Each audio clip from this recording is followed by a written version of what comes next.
நாம் விரும்பும் இலக்கை அடைவதற்கு உடல் உரத்தை விட மன வலிமைதான் அதிமுக்கியம் என்ற உண்மையை வாழ்ந்து காட்டிய வரலாற்று மாந்தர்கள் பலர். உலகத்தின் உதாசீன பேச்சுக்களையும் ஏளன சிரிப்புகளையும் கேலி கிண்டல்களையும் தாண்டி ஒருவன் சாதனை படைக்க வேண்டுமென்றால் அதற்கு உடல் வலிமை மட்டும் போதாது, இரும்பு போன்ற மன வலிமை வேண்டும். நாம் சந்திக்கவிருக்கும் வரலாற்று நாயகருக்கு அப்படிப்பட்ட மன வலிமை இருந்தது. இல்லையென்றால் பிறந்த போதே ஆரோக்கியம் இல்லாமல் இருந்து ஒழுங்காக பள்ளிக்கூடம் செல்லாமல் குண்டர் கும்பல்களில் சேர்ந்து எங்கெல்லாம் சண்டை நடக்குமோ அங்கெல்லாம் இருந்த ஓர் இளைஞனுக்கு தற்காப்பு கலையில் சாதனை செய்ய வேண்டும் என்ற கனவும் ஒரு சிறந்த நடிகனாக வர வேண்டும் என்ற ஆசையும் உதித்திருக்காது. பல இன்னல்களை கடந்து தனது கனவுகளை நனவாக்கவும் முடிந்திருக்காது. 1959 ஆண்டு சராசரிக்கும் குறைவான உயரத்தோடும் ஒல்லியான தேகத்தோடும் அமெரிக்க மண்ணில் வந்திறங்கினான் அந்த 18 வயது இளைஞன். அப்போது John Wayne, James Dean, Charles Atlas போன்ற நடிகர்கள் புகழின் உச்சியில் இருந்தனர். ஆனால் பார்ப்பதற்கு சாதாரணமாக இருந்த அந்த இளைஞன் என்ன சொன்னான் தெரியுமா?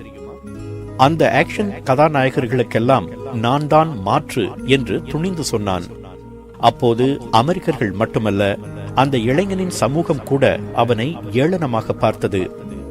ஆனால் ஏளனங்களை ஏணிப்படிகளாக்கி அடுத்த 14 ஆண்டுகளில் வெற்றி கொடி நாட்டி சினிமா என்ற வாகனத்தின் மூலம் தற்காப்பு கலைக்கு உலகளாவிய அங்கீகாரம் பெற்று தந்தார் அந்த தற்காப்பு கலை வல்லுனர், திரைப்பட நடிகர். அவரது பெயர் புரூஸ் லீ. 1940 ஆண்டு நவம்பர் 27 அமெரிக்காவின் சான் பிரான்சிஸ்கோ மாநிலத்தில் பிறந்தார் புரூஸ் லீ. பிறந்த போது அவருக்கு இடப்பட்ட பெயர் லீ யுவான் காம். அவரது தந்தை லீ ஹாய் ஒரு சீனர், தாயார் கிரேஸ் ஐரோப்பியர். சிறுவயதில் ஹாங்காங்கில் வாழ்ந்தது புரூஸ் லீயின் குடும்பம். அங்கே பெரும்பாலான பையன்கள் தெருக்களில்தான் பொழுதை கழிப்பார்கள். அப்படி நிறைய நேரத்தை கழித்த புரூஸ் லீக்கு சண்டை போடுவதில் இருந்த ஆர்வம் படிப்பில் இல்லை. மேலும் சுமார் 20 சீன படங்களில் குழந்தை நட்சத்திரமாக தோன்றும் வாய்ப்பு அவருக்கு கிடைத்தது. சண்டையையும் சினிமாவையும் எடுத்துக்கொண்டு பள்ளியையும் பாடத்தையும் ஒதுக்கினார் புரூஸ் லீ. இயற்கையாகவே நன்றாக சண்டை போடும் திறமை அவருக்கு இருந்ததால் ஒரு கும்பலுக்கு தலைவனாகவும் இருந்தார். தந்தையோ புரூஸ் லீ நன்கு படித்து தொழில் செய்ய வேண்டும் என்று விரும்பினார். ஆனால் சண்டை போட்டு எல்லோரையும் வெற்றி கொள்ள வேண்டும் என்பதிலே குறியாக இருந்தார் புரூஸ் லீ. சில முறை பெரிய குண்டர்களிடம் மோதி தோல்வியும் கண்டிருக்கிறார். அப்போதுதான் ஒரு நல்ல தற்காப்பு கலையை கற்றுக்கொள்ள வேண்டும் என்ற ஆசை அவருக்கு எழுந்தது. தன் தந்தையிடமே குங்ஃபு என்ற பாரம்பரிய சீன தற்காப்பு கலையின் சில கூறுகளை கற்றுக்கொண்டார். அடிக்கடி அடிதடிகளில் ஈடுபட்டதால் அவரது கொட்டத்தை பொறுத்து கொள்ள முடியாத பெற்றோர் அவரிடம் $100 கொடுத்து அமெரிக்காவில் போய் எப்படியாவது பிழைத்துக்கொள் என்று கப்பலேற்றிவிட்டனர். அப்போதுதான் 18 வயது இளைஞனாக அமெரிக்கா வந்து சேர்ந்தார் புரூஸ் லீ. சியாட்டலில் இருந்த ஒரு நண்பரின் சீன உணவக விடுதியில் தங்கிக் கொண்டு தற்காப்பு கலையை கற்றுக் கொடுக்க தொடங்கினார். அந்த விடுதியில் வேலையும் பார்த்தார். அவரது எண்ணம், செயல் எல்லாம் குங்ஃபு என்ற தற்காப்பு கலையை சுற்றியே இருந்தது.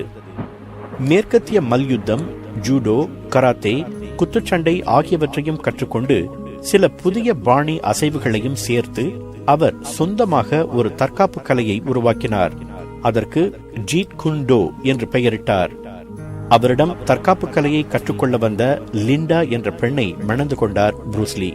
20 படங்களில் குழந்தை நட்சத்திரமாக நடித்த அவருக்கு ஹாலிவுட்டில் கதாநாயகனாக நடிக்க வேண்டும் என்ற ஆசையும் இருந்தது. ஆனால் ஹாலிவுட் அவரை ஏறெடுத்தும் பார்க்கவில்லை. சோர்ந்து போன புரூஸ் லீ ஹாங்காங் திரும்பினார். The Big Boss, Fist of Fury என்ற 2 படங்களில் அவர் நடித்தார். அதில் அவர் பம்பரம் போல் சுழன்று சுழன்று காட்டிய வித்தைகளும் சாகசங்களும் ஆசிய சினிமா பிரியர்களை அசத்தின. ஆனால் ஆசியாவை அசத்திய அந்த படங்கள் ஹாலிவுட்டின் கடைக்கண் பார்வையை கூட பெற தவறின. அதை பற்றி கவலைப்படாத புரூஸ் லீ 1972 ஆண்டில் the Return of the Dragon என்ற படத்தை சொந்தமாக தயாரித்தார். சினிமாவின் மந்திரங்களை ஓரளவுக்கு புரிந்து கொண்டிருந்த அவர் திரைக்கதையை தானே எழுதி படத்தை இயக்கவும் செய்தார். பொதுவாகவே சண்டை காட்சிகளில் ஸ்டண்ட் நடிகர்களை வைத்துத்தான் படம் எடுப்பது வழக்கம். ஆனால் புரூஸ் லீயோ கேமரா வித்தைகள் இல்லாமல் அதிவேகமாக அதே நேரத்தில் தத்ரூபமாக சண்டை போடக்கூடிய திறமைசாலி என்பதை அந்த படம் அமெரிக்கர்களுக்கு உணர்த்தியது. அதுவரை ஆசிய இளையர்கள் மட்டும் புரூஸ்லியின் விசிறிகளாக இருந்தனர். அந்த படத்திற்கு பிறகு அமெரிக்க இளையர்களும் அவரது வெறித்தனமான விசிறிகளாயினர். அந்த படம் தந்த வெற்றி களிப்பில் கேம் ஆஃப் டெத் என்ற தனது அடுத்த படத்துக்கான வேலையை ஆரம்பித்தார் புரூஸ்லி. அவரது பிரபலத்தையும் வசீகரத்தையும் உணர்ந்து கொண்ட ஹாலிவுட் தயாரிப்பாளர்கள் ஓடோடி வந்து தங்களுக்காக படம் எடுக்க வேண்டினர். ஹாலிவுட்டில் நடிக்க வேண்டும் என்பதை வாழ்நாள் லட்சியமாக கொண்டவராயிற்றே அவர். உடனே தனது சொந்த படத்தை தள்ளி போட்டுவிட்டு ஹாலிவுட்டுக்காக என்டர் த டிராகன் என்ற படத்தை எடுக்க தொடங்கினார். அசுர வேகத்தில் நடைபெற்ற படப்பிடிப்பு, ரீ ரெக்கார்டிங், எடிட்டிங் வேலைகள் அனைத்தும் 2 மாதங்களில் முடிவடைந்தன. அந்த படம் திரைக்கு வர 3 வாரங்களே இருந்தபோது எதிர்பாராத ஓர் அசம்பாவிதம் நிகழ்ந்தது.